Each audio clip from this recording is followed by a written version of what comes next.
As a Man Thinketh by James Allen. Chapter 6. Visions and Ideals. The dreamers are the saviors of the world. As the visible world is sustained by the invisible, so men, through all their trials and sins and sordid vocations, are nourished by the beautiful visions of their solitary dreamers. Humanity cannot forget its dreamers. It cannot let their ideals fade and die. It lives in them. It knows them as the realities which it shall one day see and know. Composer, sculptor, painter, poet, prophet, sage, these are the makers of the afterworld, the architects of heaven. The world is beautiful because they have lived. Without them, laboring humanity would perish.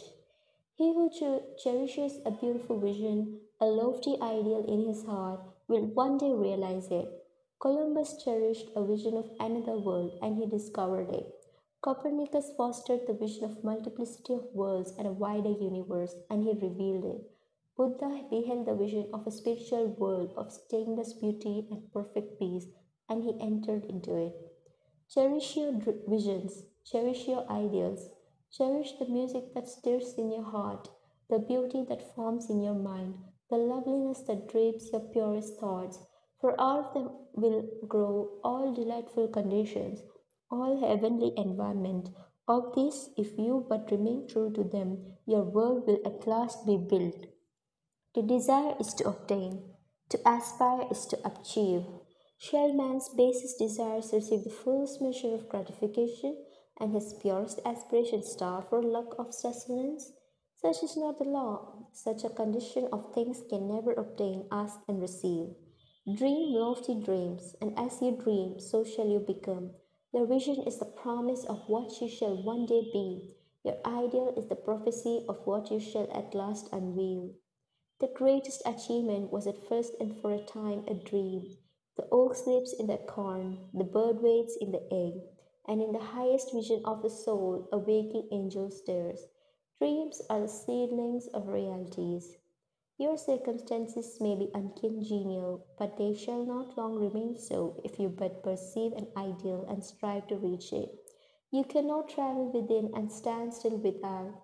Here is a youth hard pressed by poverty and labor, confined long hours in an unhealthy workshop, unschooled and lacking all the arts of refinement. But he dreams of better things. He thinks of intelligence, of refinement, of grace and beauty. He consists of mentally builds up an ideal condition of life, the vision of wider liberty, and a larger scope takes possession of him. Unrest urges him to action, and he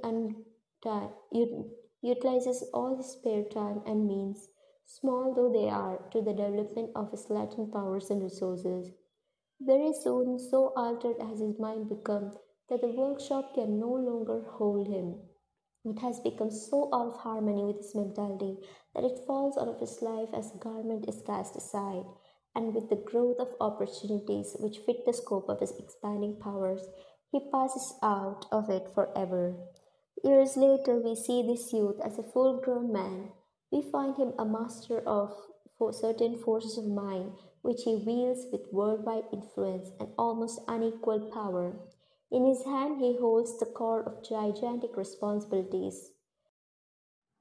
He speaks, and lo, lives are changed. Men and women hang upon his words and remove their characters, and sun-like he becomes the fixed and luminous center round which innumerable destinies revolve. He has realized the vision of his youth. He has become one with his ideal. And you too, youthful reader, will realize the vision, not the idle wish of your heart, be it base or beautiful, or a mixture of both, for you will always gravitate towards that which you secretly most love. Into your hands will be placed the exact results of your own thoughts. You will receive that which you earn, no more, no less. Whatever your present environment may be, you will fall, remain, or rise with your thoughts, a vision, your ideal. You will become as small as your controlling desire, as great as your dominant aspiration. In the beautiful words of Stanton Kirkham Davis, you may be keeping accounts, and presently you shall walk out of the door that for so long has seemed to you the barrier of your ideals. and shall find yourself before an audience, the pen still behind your ear, the ink stains on your fingers, and then and there shall pour out the torrent of your inspiration. You may be driving sheep, and you shall wander to the city. Bucolic and open-mouthed shall wander under the intrepid guidance of the Spirit into the studio of the Master, and after a time he shall say, I have nothing more to teach you. And now you have become the Master, who did so recently dream of great things while driving sheep. You shall lay down the saw and the plane to take upon yourself the regeneration of the world. The thoughtless, the ignorant, and the indolent, seeing only the apparent effects of things and not the things themselves, talk of luck, of fortune, and chance. Seeing a man grow rich, they say how lucky he is. Observing another become intellectual, they exclaim how highly favored he is. And noting the saintly character and wide influence of another, they remark how chance aids him at every turn. We do not see the trials and failures and struggles which these men have voluntarily encountered in order to gain their experience. Have no knowledge of the sacrifices they have made, of the undaunted efforts they have put forth, of the faith they have exercised, that they might overcome the apparently insurmountable and realize the vision of their heart.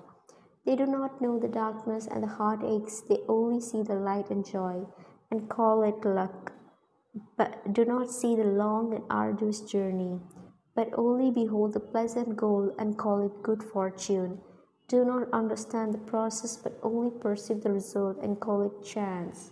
In all human affairs, there are efforts and there are results, and the strength of the effort is the measure of the result. Chance is not gifts, powers, material, intellectual, and spiritual possessions are the fruits of effort. They are thoughts completed, objects accomplished, visions realized.